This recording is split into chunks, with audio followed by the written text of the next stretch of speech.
This is Steve Lentini, and I'm your host for the podcast Different Thinking for Different Times. This is season 3, episode 20. Eternal life doesn't start when we die, it starts now. A quote from Rob Bell. Let me read it again.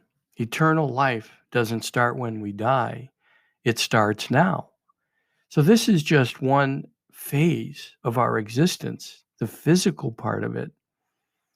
And I'm not sure if we don't continue to recycle and go to the eternal side of life that's without the physical existence and then come back. I didn't get the answers to that on November 18th, 2002, but I can tell you I went from this to the eternal. 1 second here, 1 second there, and there was no gap. There was no space where I was not. And there's no space where the eternal life, the divine, God, the life force, the infinite doesn't exist. It's always here with us. And the purpose of the physical existence is to learn and grow, to overcome our small-minded thinker. And humans have enough ego and hubris to think that God thinks like we do. I find that funny, especially having experience being one with everything and nothing, being one with the infinite. Nothing from here, what I call the acorn brain, the small-minded thinker, exists when we leave this physical body. And it is so small-minded. I get a kick at the hubris and the egoic thoughts that drive people to do such crazy things, even just to make others wrong because they think differently, look differently, have different choices in life. And the God of Spinoza said that God created this existence for us to live it, to enjoy it fully, and not to feel like we've sinned. At the same time, to do good for each other. I mean, that was all that was mentioned in my life review, the good I had done, the lives I had touched, and for us to, on our own, with free will, not to harm anyone or anything, to leave everyone and everything a little better than we find them in every moment. Certainly not to even use words, using what my mother often said was, what good would it do? She urged us all to think that before we spoke. What good would it do? Fascinating. She just had that knowing that good was the difference maker. And then, of course, there are the people that fall into the base emotions with anger, and it causes, you can see what anger causes. Depending on the level, it could be road rage, it could be just yelling at someone in line in the supermarket, and then, of course, they're the people that feel like they have to steal and rob and or murder. Rob banks or some guy at a bodega that's working 15 hours a day to support his family, or someone on the street. Those are things that people have to live with their whole existence here. And of course, humans, the egoic mind wants them to burn in hell forever. And I have news for you. It doesn't happen. Ernest Holmes said, our lives are so tied in with God, the living spirit. For me, I add the infinite spirit, the life force, that we cannot remain young and enthusiastic unless we know that we are one with that which knows no age and no burdens. That's exactly where I was during that moment, from being in my body in intensive care and the next second being one with that knows no age, no burdens. In fact, it had no name. Nothing the way the small-minded humans define that life force over the ages, written in many what's called holy scriptures. And I do believe the truth are in all those writings. It's just that not completely. You can see where the writers fell into this very low, small-minded, base feelings and instincts when they start to talk about taking revenge. So think about that. That different thinking for different times is to overcome that small-minded thinker, that egoic hubris that says, we, after all, are modeled after the image and likeness of God, but not the thinking of God. That life force that created an infinite universe, that created something that knows no time, no limits, no boundaries, no age, that on this little planet alone, one little tiny planet in a galaxy filled with our own galaxy with 200 billion suns, let alone the infinite galaxy. But just on this little marble-sized planet, floating around that exact right spot, around an exposed nuclear fusion plant that we call the sun, with a rock called a moon that affects our tides, and we think that God thinks like we do. And don't forget that infinite life force created trillions of species, those that we cannot see that are so small and tiny, all the way up to probably things in this universe that are so big we can't see them. Trillions of species just here in this little marble. And we think that God thinks like we do. We have a lot of work to do. It doesn't matter what physicists discover, because whenever they say, finally, we discovered what created this, all we have to ask them is, well, what created that? It just is an infinite conundrum. It goes on forever and ever and ever. And when humans discover that there's no need for war, there's no need for railing against one's sexual preference or race or political preference, and that governments that are afraid to let their citizens be free and choose their paths, they'll finally realize that there's really no need for individual governments.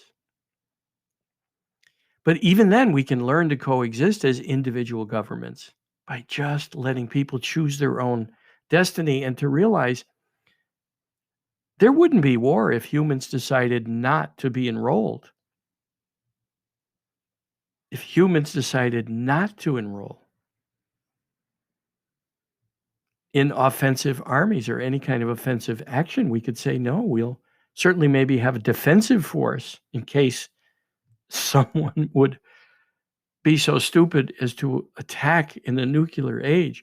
But still, when you think about it, we're we're just stuck in our small-minded thinking, making one form of government right or wrong, or one form of thinking right or wrong, or making your neighbor right or wrong, your mother, your father, your sister, your brother, until families can reconcile, until each individual can reconcile their own base feelings, their lack of forgiveness somewhere, their resentment, their anger, or they're feeling small, or that someone got more than them or gets more than them.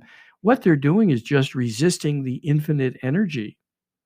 They're just not allowing themselves to fully live life and let others live that way too. Because after all, I can only control me. And each person has to realize other people's lives and journeys are none of our business, certainly not my business. And so I work every day to leave everyone and everything a little better than I find them. And I work to overcome that small-minded thinker, the what I call the acorn brain that resides in me. So I've seen opponent and it's me. You know, people call the opponent the devil. We're still thinking in medieval times. It's us. It's just our lack of willingness to overcome that small-minded thinker within us. And you can work on it in traffic, in the supermarket, with your sister, your brother, your mother, your father. Let go of the stories you have with neighbors, within your family, perhaps, at work. Let go of the stories you tell yourself and recognize where that small-minded thinker is trying to take over, and it's you. You can make the choice to expand into limitless, infinite thinking and ask yourself, is this small-minded? And let it go. Let it go. And prove it to yourself. Don't take my word for it. Never blindly follow anyone. We can see examples of it everywhere throughout history. Despot leaders, authoritarian leaders, spiritual leaders like Jim Jones and the sneaker cult come to mind quickly. People followed them blindly. Now, today, even in politics, people follow one side or the other blindly without questioning even their own people that they support, holding them to a standard that's totally unreasonable. We're human, we're fallible, we're here to fall and rise up again, to make mistakes, to learn and grow, very much like nature.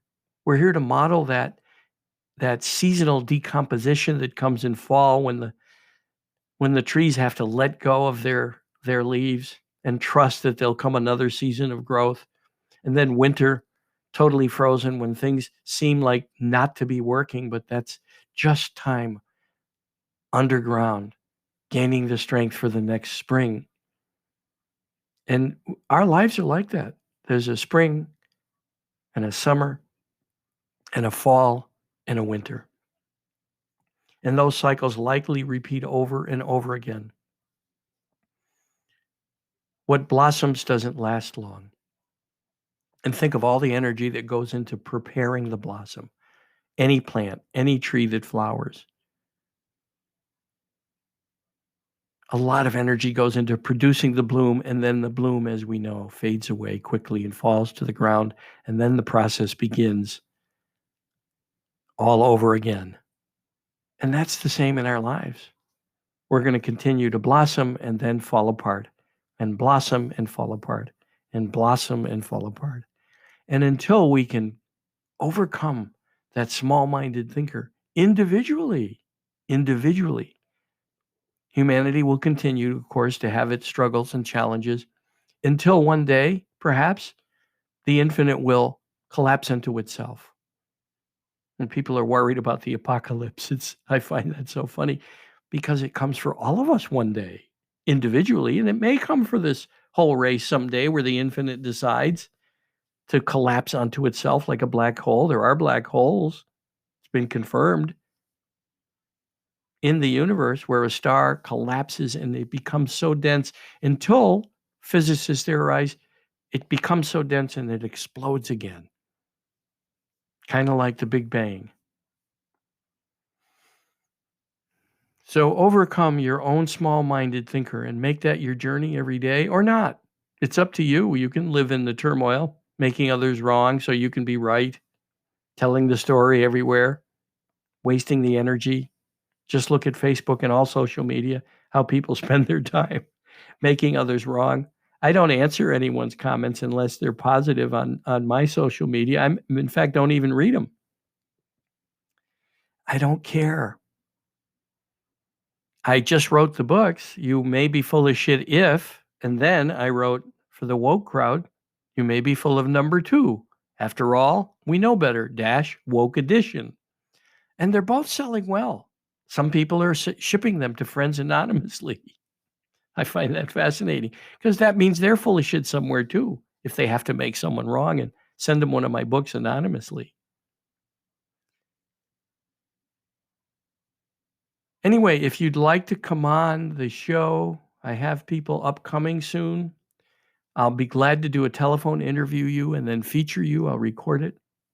You can reach out to me, Steve at stevelentini.com. That's Steve, S-T-E-V-E, at S-T-E-V-E, L as in Linda, E-N as in Nancy, T as in Tom, I-N-I.com. Steve at stevelentini.com. Remember, I welcome people to challenge my thinking, and I just want to remind you, I might just ask you, does that sound like small-minded thinking? Enjoy. Thank you.